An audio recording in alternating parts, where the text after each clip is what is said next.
Life sciences کا، engineering کا اور بہت ساری چیزوں کا. لیکن میرے خیال میں یہ جو سوشل سائنسز ہیں اور ہیومینٹیز ہیں یہ وقت کی اہم ضرورت ہے. ہمیں یہ چاہیے کہ ہم سوشل سائنسز میں ایسے اسکالرز تیار کریں جو قرآن و سنت کی روشنی میں عصر حاضر کے مسائل کو سمجھیں اور ان کا حل پیش کریں. اپنے جس طرح آپ نے یہ بتایا کہ تدریس کا بھی شعبہ میرا ہے، تو تدریس کا کام بھی بہت نازک اور سنجیدہ ہے اس سلسلے میں. اس کے لیے ہمیں تربیت اساتذہ بلکہ ایک بہت اچھی تربیت کی ضرورت ہے. کتابوں کے رٹنے سے تدریسی عمل تو مکمل ہو جاتا ہے، لیکن اس سے ہم وہ اخلاقی صفات پیدا نہیں کر سکتے. اور جب ایک استاد میں جب اخلاقی صفات نہیں ہوتی ہیں تو جو شاگرد ہیں ان میں یہ چیزیں کیسے، ان کے سیرت و کردار میں یہ چیزیں کیسے آ سکتی ہیں؟ تو اگر ہم یہ دیکھیں تو نتائج ہمارے سامنے ہیں. میں تھوڑا سا بتا دوں کہ یو ایم ٹی میں تربیتی اساتذہ کا ایک بہت بڑا ادارہ ہے، ایک بہت بڑا نام ہے. اس لیے کہ باقی بھی پبلک سیکٹر میں بہت سارے ادارے ہیں، لیکن اس کی جو ایک بڑی خوبصورت سی چیز ہے وہ ان کی اسپیشل ایجوکیشن ہے، انکلوسیو ایجوکیشن. اگر آپ کبھی لاہور آئیں تو آپ ہمیں یہ موقع دیں تو ہم آپ کو دکھائیں گے کہ یہاں پر ایک علیحدہ ہی دنیا ہے. ڈاکٹر صاحبہ نے تو ان کو پڑھایا ہے، بلکہ انہوں نے مجھے بتایا تھا کہ یہ دنیا ہی اور ہے.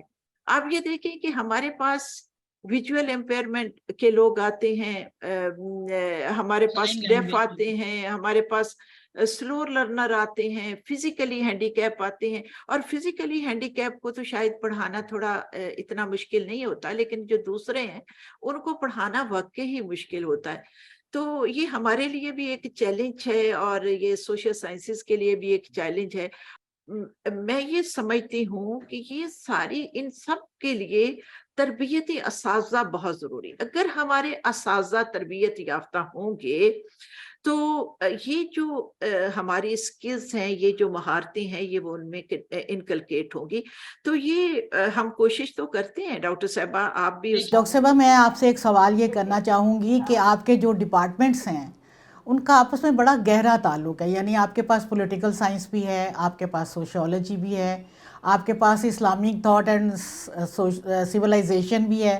تو ان کا ویسے اگر آپ دیکھیں تو لائف میں ایک سماجیات کے تناظر میں دیکھیں تو ان کا بڑا گہرا تعلق ہے آپ سے. تو آپ کیا سمجھتی ہیں کہ ان کے جو بچے ہیں یہ آپس میں کوئی انٹیگریشن کر سکتے ہیں، یا آپ ان کے ساتھ کوئی اس طرح کا، جیسے آپ سیمینارز یا اس طرح کی چیزیں ہیں جن سے یہ ایک دوسرے سے سیکھیں؟ یعنی پولیٹیکل سائنس کے لوگ ہیں وہ سوشیولوجی والوں سے، یا سوشیولوجی والے اسلامک تھاٹ سے، اور آپ جو ہمارے یہاں تنزلی ہو رہی ہے ہمارے معاشرے میں اس وقت جو ہم حالات دیکھ رہے ہیں، کہ ان میں کیا رول پلے ہو سکتا ہے ہمارا؟ اچھا، اب یہ دیکھیں کہ ہمارے پاس واقعی آئی ٹی سی کا بھی ایک شعبہ ہے، ایک سوشیالوجی کا ہے، پولیٹیکل سائنس کا ہے. آئی ٹی سی میں ہم ان کو علوم القرآن، علوم الحدیث، فقہ، اصول فقہ اور اس کی درس و تدریس، اور پھر اس کے بعد اس کے ساتھ ساتھ ہی ہم اس میں بھی اور سوشیالوجی میں بھی معاشیات، سماجیات، لسانیات، ہم ان سب کو یہ جو آئی ٹی سی کا شعبہ ہے اسلامی تناظر میں، یہاں پر آپ کو یہ پتہ ہے کہ ہمارے ہاں تعلیمی اور تحقیقی ریسرچ اس بات ان چیزوں پر ہوتی ہے.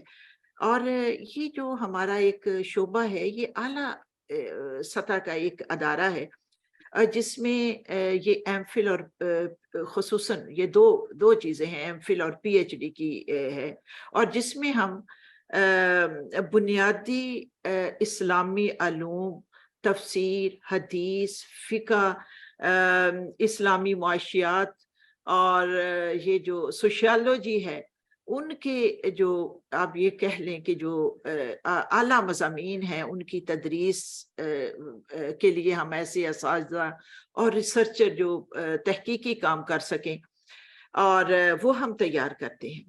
بی ایس ہم سوشل سائنسز کراتے ہیں، جس میں ہمارا یہ تمام شعبے پولیٹیکل سائنس، بلکہ اس میں سوشل سائنسز کے علاوہ اس میں پولیٹیکل سائنس ہم لیتے ہیں، انٹرنیشنل ریلیشن لیتے ہیں، آئی ٹی سی کو لیتے ہیں، ایجوکیشن کو لیتے ہیں، سوشیالوجی کو لیتے ہیں. لیکن اس کے علاوہ اس کے علاوہ ہم سائیکالوجی، لٹریچر، ان چیزوں کو بھی اس میں شامل کیا، اور یہ ہمارا پروگرام ہے، یہ ابھی ہم نے لانچ کیا ہے۔ تو جو آپ نے مجھے یہ سوال کیا ہے، تو میرا خیال ہے کہ اگر کوئی بچے اس میں پڑھتے ہیں تو یہ انٹیگریٹڈ ہے، یہ سارے جو شعبہ ہیں، تو اس میں جو میرا خیال ہے کہ بچہ پڑھ کے نکلے گا تو وہ یقیناً یہ جو ماڈرن یونیورسٹیز ہیں اور ہمارے یہ جو تعلیمی ادارے ہیں، اور ان میں جو ماڈرن یونیورسٹیز میں آپ کو پتہ ہے کہ اپنے چیلنجز ہیں، اور دینی جو تعلیمی ادارے ہیں ان کے اپنے چیلنجز ہیں، تو ان کا یہ ان تمام چیلنجز کا اور ان تمام چیزوں کا وہ سامنا کرنے کے لیے میرا خیال ہے وہ تیار۔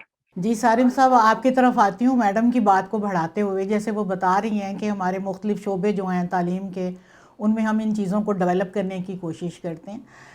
آپ ہمارے سے شیئر کریں گے کہ یہ جو ہم آج کل بات کرتے ہیں احساس کی تنزلی ہو چکی ہے، انسانیت اتنی زیادہ نہیں ہے، یا ہم دیکھتے ہیں کہ اخلاقی اقدار جو ہے وہ آہستہ آہستہ ڈیٹیریوریٹ ہو رہی ہیں، آپ سمجھتے ہیں کہ واقعی ایسا ہے، یا ہم اس کے لیے کچھ کر سکتے ہیں، جیسے آپ یا جیسے ڈاکٹر صاحبہ، یعنی استاد ہوں یا ہمارے جو رفاع عامہ کے کام کرنے والے لوگ ہیں، جس طرح کہ وہ کہا گیا نا کہ درد دل کے واسطے پیدا کیا انسان کو، ورنہ طاعت کے لیے کچھ کم نہ تھے کروبیاں۔ تو آپ کیا سمجھتے ہیں اس کے بارے میں؟ میرا بالکل یہی کانسیپٹ ہے، اور میں لوگوں کو یہی کہتا ہوں کہ آج ہم تعلیم یافتہ تو ہو گئے پر علم سے بہت دور ہو گئے، ہم تربیت سے بہت دور ہو گئے ہم، اور یہی وجہ ہے کہ ہم اب کچھ نہیں کر پا رہے سوائے اس کے کہ وہ بڑے آسان اردو میں کہتا ہوں، وہ ہاڑا ہڑی میں لگے ہوئے سارے کے سارے۔ ہم نے سب کو ڈاکٹر صاحبہ، آپ اگر دیکھیں پاکستان 47 سے بنا، 47 سے لے کے آج کے 2023 ہو گیا، آپ دیکھیں تو صحیح کوئی ایک لیڈر تو بتائیے جس کو اس قوم نے کہا ہو کہ ایماندار آیا تھا۔ ہم نے آج تک وہ کتابیں آئیں، کبھی ہم نے لکھ دی، کبھی باہر سے لکھی آئیں، وہ پڑھ لی اور تعلیم یافتہ بن گئے ہم نے کسی نے ریسرچ کی نہیں کسی چیز پہ، ہم نے کسی نے بھی کوشش کی نہیں کہ کسی چیز میں جدوجہد پیدا کریں، کوئی چیز نہیں پیدا کریں ہم۔ آپ دیکھیے جس وقت میں آپ کو اپنے محلے کی بات بتاؤں، ہمارے گھر میں ٹیلی فون تھا، سب سے پہلے پورے محلے میں ہمارے گھر میں ٹیلی فون لگا ہوا تھا، اور ایک نہیں دو لگے ہوئے تھے، اس وقت ایک بھی نہیں ہوتا تھا ٹیلی فون۔ تو پڑوس میں ان کے کچھ عرصے بعد میں نے دیکھا کارڈلیس فون آیا، تو ہم حیران ہو گئے، اوئے ہوئے، میں نے بولا یہ تو اینڈ ہو گیا، اب کارڈلیس کے بعد کیا آنا ہے، یہ تو انتہا ہو گئی۔ دیکھا کچھ عرصے کے بعد موبائل فون آ گیا، لو ہم نے بولا ہم تو بیوقوف تھے، یہ جو ہے نا جدید کی۔ آج آپ دیکھیے کہ ہمیں سمجھ ہی نہیں آ رہی، آج جدھر ہم پہنچے ہیں دنیا اس سے بہت آگے پہنچی ہوئی ہے، بہت آگے دنیا اس وقت۔ تو کہنے کا مقصد یہ ہے کہ انہوں نے صرف پڑھا نہیں ہے، انہوں نے ریسرچز کی ہیں، چیزیں بنائی ہیں، اس پہ کتابیں لکھی ہیں۔ کتابیں ہوتی کیا ہیں؟ یہ انسان کے تجربات جو ہے وہ کتابیں لکھتی ہیں۔ وہ پڑھ کے آپ قابل نہیں ہو جاتے، آپ ضرور آپ امتحان میں پاس ہو جاتے ہیں، آپ A1 گریڈ لے لیتے ہیں، لیکن آپ کے اندر ایبلٹی کیا ہے؟ بات یہ ہے کہ ہمارے اندر ایک علم ہونا چاہیے جس کی ہمیں آج بہت کمی ہے، ایک تربیت ہونی چاہیے جس کی ہمارے اندر بہت کمی ہے۔ آپ جب علم اور تربیت ان دو کو چھوڑ کے تعلیم کو فوکس کریں گے نا، تو آج پاکستانی قوم والا ہی حال ہوگا۔ ہم بڑی اچھی قوم ہیں، بڑے اچھے ملک میں رہتے ہیں، بڑا اچھا سب کچھ ہے، یہ سب کچھ ہم نے تباہ کر دیا۔ جی میم، آپ کچھ میسج دینا چاہیں گی اپنے بچوں کو؟ یہ مار نہیں پیار، میں تو یہ سمجھتی ہوں کہ جب سے یہ ویسے تو بہت اچھا لگتا ہے، مار نہیں پیار، پیار سے سمجھائیں، ہم بھی یہ کہتے ہیں، وہ پنجابی میں کہتے ہیں نا، گوڑ دیتے ہیں مر جاتے زہر دی کی لوڑ ہے، لیکن یہ ہے کہ بچوں پر ایک تھوڑی سی سختی بھی ہونی چاہیے۔ اور جب سے ہم نے، ہماری حکومت نے یہ کیا مار نہیں پیار، تو ہم نے اپنے بچوں کو خراب کرنے کی ایک پہلی اینٹ رکھ دی اس عمارت کی۔ تو یہ ہے کہ میں بچوں کو اپنے جو بھی ہمارے سوشل سائنسز کے یا جو بھی سن رہے ہیں، میں سب کو یہی پیغام، جس طرح میں نے یہ کہا تھا کہ آپ اللہ تعالیٰ ہمارے بچوں کو یہ بیوروکریٹس بنائے، انجینئر بنائے، ٹیچر بنائے، جو کچھ ڈاکٹرز بنائے، جو کچھ وہ بننا چاہتے ہیں بن جائیں، لیکن اللہ کے لیے اپنے آپ میں انسانیت ضرور پیدا کریں۔ سارم صاحب، آپ کوئی میسج دینا چاہیں گے؟ بس میں یہی کہوں گا، ڈاکٹر صاحب والی بات ہے، تھوڑی بس مختلف یوں ہے کیا آپ اپنے بچوں کو ڈاکٹر انجینئر آئی ٹی کا انجینئر بنائیں یا نہ بنائیں, خدا کے واسطے انہیں اچھا انسان بنائیں, خدا کے واسطے. خدا بس اتنا ہی کہوں گا میں. آپ دونوں کے لیے ہم گفتگو کو ختم کرتے ہیں. میں آپ دونوں کو دیکھ کے اور خاص طور پہ سارم بھائی آپ کو دیکھ کے میرے ذہن میں ایک چھوٹا سا شعر آتا ہے. وہ کہا ہے نا کسی نے کہ حیات لے کے چلو, کائنات لے کے چلو, چلو تو سارے زمانے کو ساتھ لے کے چلو. So you are one of them. We are so grateful to you.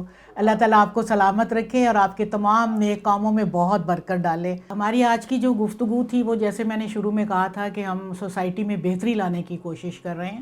تو ہماری ایک بڑی ادنیٰ سی کوشش تھی کہ ہم نے تعلیم کے شعبے سے جو ایکسپرٹ تھے اور رفاہ عامہ کے جو سماجیات میں لوگ کام کر رہے ہیں ان کے جو ایکسپرٹ تھے, ان دونوں کو اکٹھا کریں اور ان کی رائے جانیں کہ ہم اپنے بچوں میں اور اپنے معاشرے میں کس طرح بہتری لا سکتے ہیں.